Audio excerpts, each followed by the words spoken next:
Nú er stödd á sýningu Dieter Roth og Greiningarskóla.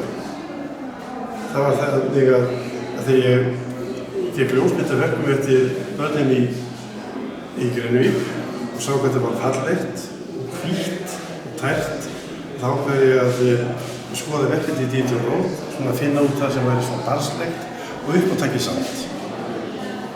Og Dieter átti það til að teikna með báðum höndum á sama blaði, þannig að það var svona samhverft og myndin mér að gera því. Ég portrettmyndir á það sem var horfður á hnakkan á honum. Hann gerði mikið af því að snúa sig bara undan.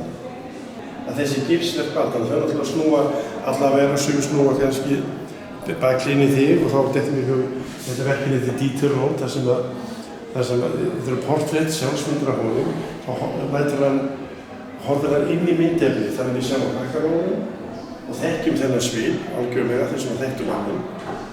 Og þannig að þetta er svona tilbrigði við það sem hann er verið að gera og ég vona að náist einhver tenging og þess vegna setja þetta litla stykki hérna upp þar sem hann teikna sig á baki asna og þá færðu sko beina tengingu inn í verk barnanna með því. Það er svona uppátækið saman, eins og hann var gamansamur og þannig að það tengist þetta barnslega og sjálfsbrotna í börnum.